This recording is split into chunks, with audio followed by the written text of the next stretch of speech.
Assalamualaikum warahmatullahi wabarakatuh. Ketemu lagi dengan saya, Tanti Seto Haryati. Hari ini kita akan membahas tentang product knowledge. Nah, kenapa sih dan apa sih product knowledge itu? Product knowledge kalau dalam bahasa Indonesia adalah pengetahuan produk ya. Nah, kenapa apa sih pengetahuan produk itu dan kenapa dia harus dipelajari? Nah, pengetahuan produk adalah semua informasi terkait sebuah produk bisnis yang mau dijual. Mulai dari ciri-cirinya, harganya, karakter khususnya, sampai pada plus minus dari produk tersebut. Secara sederhana, menurut HubSpot, merupakan kondisi pemahaman maksimal para sales representatif tentang produk yang akan mereka jual kepada konsumen. Nah, Anda sebagai calon sales akan membutuhkan kemampuan ini untuk bisa berkomunikasi positif dengan calon pembeli. Nah, sekarang manfaatnya kita belajar product knowledge itu apa? Atau manfaat product knowledge bagi bisnis Anda itu apa? Yang pertama adalah adanya percaya diri yang maksimal. Kalau kalian sudah tahu kelemahannya, kelebihannya, kekurangannya, kelebihannya, maka Anda akan percaya diri menghadapi konsumen. Kemudian pelanggan akan jadi lebih yakin. Setelah Anda jelaskan, oh bagus ya produk ini, nah seperti itu. Yang ketiga, punya kemampuan untuk berkomunikasi. Nah, kalau kalian tidak tahu apa-apa tentang suatu produk, bagaimana kalian mau mengkomunikasikan produk itu kepada orang lain? Yang keempat adalah kalian bisa mendongkrak penjualan. Kelima adalah bisa tentunya berpotensi untuk mengembangkan bisnis. Nah, kali ini dalam product knowledge yang akan kita pelajari adalah segmenting, targeting, dan positioning ya. Dan juga nanti tentang core piece ya. Nah, sekarang apa sih segmentasi itu? Nah, segmentasi yang sering dikenal dengan segmentasi pasar merupakan tindakan mengklasifikasi pasar ke dalam kelompok-kelompok dengan berbagai kategori, sehingga kondisi tersebut memungkinkan kebutuhan produk yang berbeda atau kombinasi pemasaran yang terpisah. Nah, seperti pada gambar, saya kan orang-orang tuh campur begini nih, ada yang merah, ada yang biru, ada yang biru tua. Nah, di segmentasi kita pisahkan yang merah dengan yang merah, yang biru dengan yang biru, yang biru muda dengan yang biru muda, sehingga terpisah. Nah, apa yang membuat mereka terpisah? Yang pertama adalah geografis, berdasarkan wilayahnya, pemukimannya, perkotaannya, dan lain sebagainya ya. Wilayah misalnya si orang ini tinggalnya di pegunungan, akan berbeda dengan orang-orang yang tinggal di pantai. Kemudian yang kedua adalah demografis, usia, jenis kelamin, pendapatan, pendidikan, dan sebagainya. Itu pasti akan membedakan selera konsumen tersebut. Contohnya ketika Anda masih muda, makanannya kan sukanya yang pedas-pedas tuh, seblak dan lain sebagainya. Ketika usia Anda sudah di atas 45 ke atas, itu biasanya akan berkurang porsi pedasnya. Yang ketiga, psikografis, sikap, motivasi, persepsi, dan lain sebagainya. Yang keempat adalah kebiasaan. Bagaimana mereka membeli produk tertentu, bagaimana mereka mengkonsumsi produk tertentu. Nah, contohnya di segmentasi. Kita lihat di sini saya bagi 3 segmentasi. Yang pertama, secara jenis kelamin semuanya perempuan. Yang membedakan adalah umur dan profesi. Kemudian psikografisnya bisa dikatakan sama deh, aktif di media sosial dengan tingkat tempat tinggalnya rata-rata semuanya di perkotaan dan ekonominya level B dan C, artinya ini menengah ke bawah. Nah, targeting. Nah, kalau targeting, dia menetapkan target pasar yang ingin disasar. Nah, biasanya akan targeting merupakan tindakan menilai ketertarikan dan minat dari beragam segmen pasar kemudian menentukan segmen pasar mana yang akan dijadikan sebagai target. Nah, contohnya dari tadi 3 warna yang tadi, ya misalnya tadi kalau yang tadi merah, biru muda dan biru tua. Nah, yang sekarang saya contohkannya biru tua, kuning, dan hijau. Dari target 3 ini, kita akan mengambilkan yang hijau saja deh yang kita ambil. Ya, contohnya seperti yang tadi. Nah, dari 3 targeting tadi, kita anggap saja kita memilih produk gamis untuk dipasarkan ya. Nah, kalau kita akan memasarkan produk gamis dengan bentuk yang ada pada gambar, kira-kira usia berapa yang menggunakan gamis dengan contoh di gambar. Nah, dari contoh tersebut, saya menentukan bahwa konsumen yang akan ditargetkan oleh kita adalah perempuan, tentunya nggak mungkin laki-laki pakai gamis dengan gambar seperti di gambar. Kemudian usianya 21 sampai 40, profesinya adalah karyawan karena gamis ini bisa dipakai untuk pergi ke kantor. Kemudian dia adalah aktif media sosial. Kemudian tinggalnya di perkotaan dan ekonominya levelnya menengah ke bawah. Kenapa mengambil menengah ke bawah? Karena rasanya untuk gamis bentuk seperti yang ada pada gambar itu lebih cocok untuk yang penghasilannya menengah ke bawah. Bu, kalau misalnya pernah penghasilannya menengah ke atas, boleh nggak? Boleh, silahkan. Tidak ada masalah. Nah, contohnya, misalnya susu manula. Nah, seperti ini. Tentunya target marketnya siapa? Nggak mungkin kan anak-anak ya. Nah, susu manula itu ditargetkan untuk mereka yang berusia tua ya, tentunya di atas 45 tahun. Kemudian bandingkan dengan yang ini, susu anak. Nah, siapa yang jadi target marketnya? Tentunya bukan anak-anak, karena anak-anak tidak mungkin membeli susu ini. Yang jadi targetnya marketnya siapa? Ibunya lah, ya, yang mempunyai anak usia 1 sampai 12 tahun. Nah, ini ya, bisa membedakan. Kalau yang tadi, yang sebelumnya, susu manula, mereka bisa beli sendiri. Mereka bisa membeli untuk dirinya sendiri.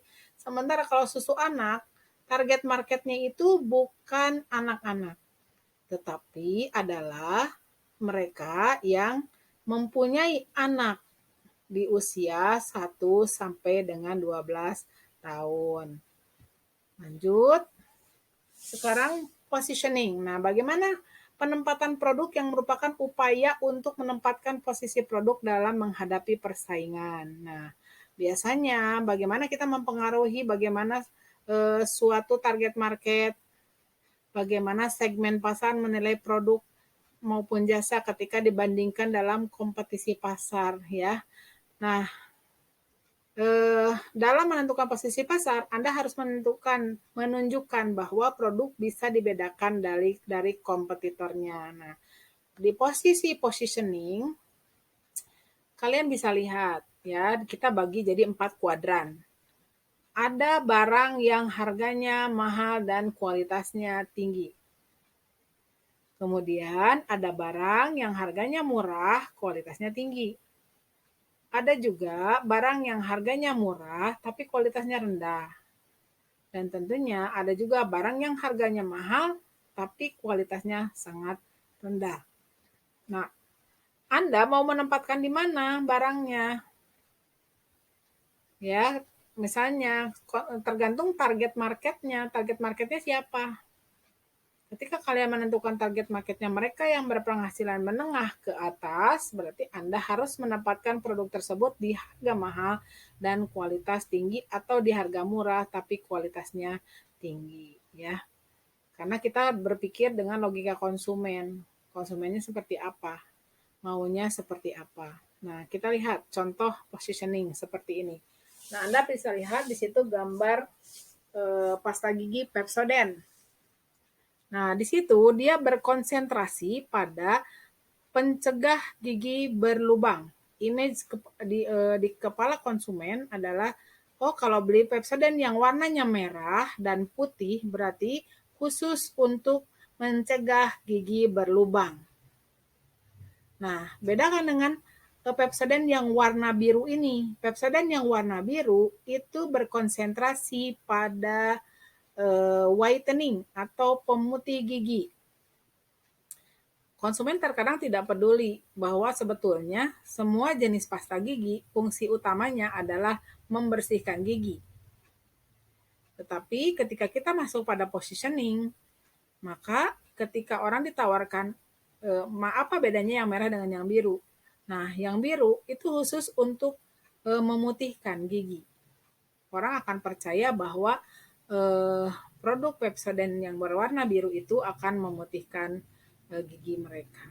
Nah, sekarang kalau Pepsodentnya warna merah putih, tapi ada tulisannya 1, 2, dan 3, itu berkonsentrasi pada paling atas, yaitu adalah mencegah gigi berlubang tetap, kemudian gigi tampak bersih, kemudian napas menjadi segar, seperti itu ya.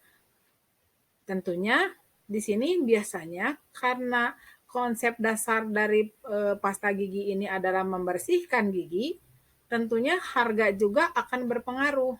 Untuk yang merah putih yang konsentrasinya pada gigi berlubang itu paling murah harganya. Silakan Anda bandingkan. Yang biru agak mahal. Nah, yang 1, 2, 3 itu juga pasti lebih mahal. Nah, next. Nah, sekarang ada pasta gigi yang target marketnya itu adalah mereka yang beragama Islam, ya, terutama ya, karena mereka lebih senang mencontohkan para nabi mereka yang menggosok giginya menggunakan kayu siwak. Nah, posisinya seperti apa? Tentunya posisinya adalah, oh kalau pakai pasta gigi dengan siwak berarti kita sudah mengikuti sunnah Rasul. Nah, seperti itu contohnya ya. Nah, padahal kalau dilihat dari sisi ingredient ya, dari sisi bahan-bahan itu bisa dikatakan 90% sama isi dari bahan pembuat pasta gigi ini ya. Nah, di situ Anda harus pandai-pandai bagaimana membuat naon atuh bedana, apa dong bedanya antar yang putih biru, putih merah dengan yang biru. Nah, di situ pasti ada bahan yang memang khusus ya dinyatakan.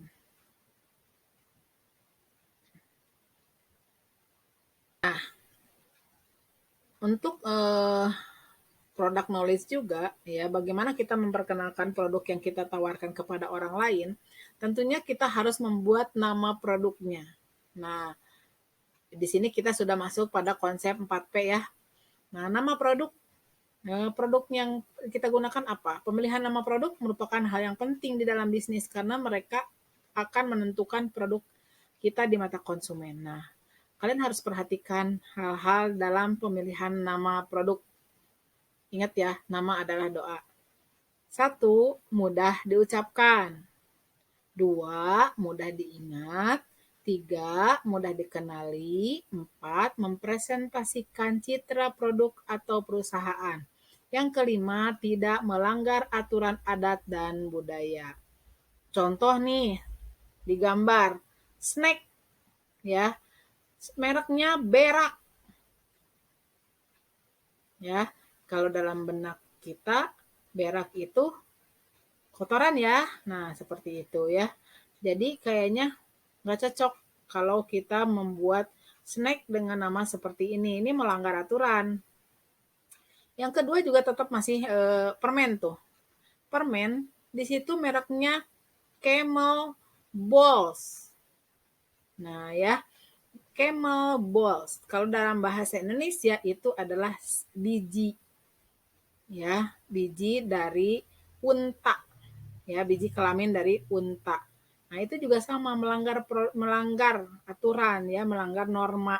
Kayaknya nggak lucu pengen dikenal sama orang tapi bikinnya yang nyeleneh. Nah, harusnya kalaupun yang nyeleneh ya tidak apa-apa selama tidak melanggar norma yang ada ya. Misalnya eh, permen segar misalnya itu boleh ya. Contohnya seperti itu. Nah, yang kedua masih yang tentang produk, bagaimana spesifikasi produk? Uraian terperinci mengenai persyaratan kinerja, barang atau jasa, atau uraian yang terperinci mengenai persyaratan kualitas material dan pekerjaan yang diberikan penyedia barang atau jasa. Nah, contohnya seperti ini. Gamis yang kita jual. Nah, kondisinya, spesifikasi produknya kondisinya baru. Beratnya 450 gram, berarti orang kalau beli 2 itu masih dihitung pengiriman 1 kilogram. Nah, kategorinya gamis wanita tentunya ya. Etalasenya dress, bahannya moss crepe. Size-nya, nah situ jelaskan panjang badan 135 cm, lebar dada adalah 100 cm. Kemudian warna yang tersedia ada milo, marun, hijau, dusty, dan lain sebagainya. Seperti itu ya. Kemudian, nah sekarang kita juga harus bisa menerangkan tentang fitur dan manfaat. Fitur dari suatu produk adalah karakteristik dari dalam hal penampilan, komponen, sifat, eh, bentuk, berat, ukuran, bau, bahan, warna yang menambah nilai pengguna akhir, serta memastikan diferensiasi produk yang membantu dalam meningkatkan daya tarik kepada pembeli. Nah, kemudian ada manfaat dari produk tersebut. Nah, ini manfaat sangat diharapkan yang pengen didengar oleh konsumen itu sebetulnya manfaat bukan fitur ya. Karena kadang-kadang konsumen tidak paham dengan fitur yang kita jelaskan. Misalnya layar Dragon, layar AMOLED, konsumen akan menjawab, naon sih eta? Apa sih itu? Ya. Nah, Anda harus bisa menerangkan manfaat produknya. Daftar keuntungan yang ditawarkan produk yang memenuhi kebutuhan harapan dan keinginan pelanggan ya. Nah, contohnya seperti tadi layar AMOLED dengan layar Dragon, apa bedanya? Manfaatnya seperti apa? Nah, Anda harus bisa menjelaskan ya. Nah, contohnya seperti ini. Kalau dalam fitur baterai 5000 mAh, 5000 mAh. Apaan tuh? Nah, Anda jelaskan manfaat dari baterai 5000 mAh adalah pemakaian yang lebih lama. Kemudian ada fingerprint sensor. Apalagi tuh? Nah, manfaatnya untuk apa? Yaitu untuk keamanan Bapak Ibu. Nah, seperti itu ya, Teteh. Nah, seperti itu. Kemudian kamera 32 megapiksel. Nah, bagi orang awam kan nggak terlalu paham. Yang penting kelihatan gambarnya itu lebih bagus. Nah, jelaskan bahwa dengan kamera 32 megapiksel, maka pengambilan gambar akan lebih bagus ya. 8 GB RAM. Nah, loh, apalagi tuh? Nah, jelaskan bahwa dengan RAM 8 GB, maka pekerjaan akan lebih cepat, tidak lemot lah ya nama bahasanya ya. Kemudian 5,7 inch AMOLED panel. Nah, loh, apalagi ya itu. Nah, jelaskan dengan 5,7 inci layar yang nyaman dan lebar. Nah, seperti itu ya. Itu namanya fitur dan manfaat. Sekarang setelah tadi produk, sekarang harga. Ya, price. Bagaimana kita menetapkan harga? Bisa berbasis permintaan, suatu metode yang menekankan pada berbagai faktor yang memenuhi selera dan kesukaan pelanggan. Biasanya kalau berbasis permintaan, harga bisa ditentukan berdasarkan kesepakatan. Misalnya bahan dasarnya mungkin hanya 3 juta, tapi karena berbasis permintaan, maka harganya misalnya bisa jadi bahkan sampai 3-4 kali lipat. Ya, dan mereka akan tetap beli produknya karena berbasis permintaan. Yang kedua adalah berbasis biaya. Nah, kalau berbasis biaya, ini kita tentukan dulu berapa biaya yang ditetapkan, yang dipakai untuk pembuatan produk tersebut. Kemudian bagaimana pemasarannya, dengan jumlah tertentu ditambah dengan keuntungan yang kita inginkan sehingga menutupi biaya langsung, overhead dan juga laba dan ruginya ya. Kemudian yang ketiga masih di metode penetapan harga adalah berbasis laba. Nah, biasanya penetapan harganya itu didasarkan pada keseimbangan biaya dan pendapatan. Nah, biasanya eh, nanti ini akan dijelaskan ketika kita belajar tentang 4P. Nah, yang keempat adalah berbasis persaingan. Nah, ini dilakukan berdasarkan seberapa besar pesaing yang kita hadapi ya. Nah, kalau misalnya semakin banyak pesaing, biasanya ada tuh yang dinamakan perang harga. Nah, ya. Tapi harga itu tidak boleh terlalu eh, jauh. Misalnya orang lain jual 10.000, kita jual 1.000. Ya, itu kayaknya tidak masuk akal. Ya, kalau misalnya orang lain jual 10.000, kita gunakan teknik harga yang disebutnya dengan odd price. Nah, odd price itu orang lain jual 10.000, kita jual 9.999. Jadi kedengarannya masih harganya 9 ribuan. Nah, sekarang place. Nah, pemilihan lokasi usaha yang strategis menjadi salah satu faktor yang mempengaruhi kesuksesan pemasaran dari sebuah usaha. Nah, karena kita tentang bisnis online, maka tempat yang akan kita gunakan tentunya yang online ya, entah itu email, Facebook, Instagram, TikTok, YouTube, Marketplace, Telegram, atau dengan Google My Business. Nah, sekarang bagaimana promosinya? Nah, promosi ini juga strategi pemasaran yang sengaja diadakan untuk mengingatkan para konsumen mengenai produk atau jasa dengan brand tertentu. Contohnya, sekarang kan lagi musimnya 88 mega sale ya. Nah, contohnya, dapatkan bonus Rp 10.000 pada setiap pembelian Rp88.000 atau kelipatannya hanya di Mega Sale 88. Artinya kalau misalnya kita membeli di luar tanggal 8 bulan 8 ya tidak dapat diskonnya atau tidak dapat bonusnya. Kemudian dapatkan gratis ongkir setiap pembelian Rp100.000. Jadi kalau misalnya belanja di atas Rp100.000 ke atas dapat gratis ongkir. Nah, seperti itu ya. Lanjut. Nah, sekarang kalian harus tahu siapa yang jadi pesaing. Nah, existing competitor. Nah, untuk mengetahui bagaimana cara menghadirkan perbedaan agar produk kita bernilai lebih, ya. Jadi kalian bisa lakukan tuh riset existing competitor, ya. Coba kalian silakan dilihat di Google. Ketika kalian mengetikkan produk A, maka akan keluar tuh ya siapa-siapa saja yang menjadi kompetitor kita. Oke, mudah-mudahan jelas. Terima kasih sudah menyimak. Kemudian nanti tugasnya akan diberikan melalui grup WA atau melalui Google Classroom. Oke, selalu terapkan 5M. Stay safe, stay healthy, and stay at home. Terima kasih. Assalamualaikum warahmatullahi wabarakatuh.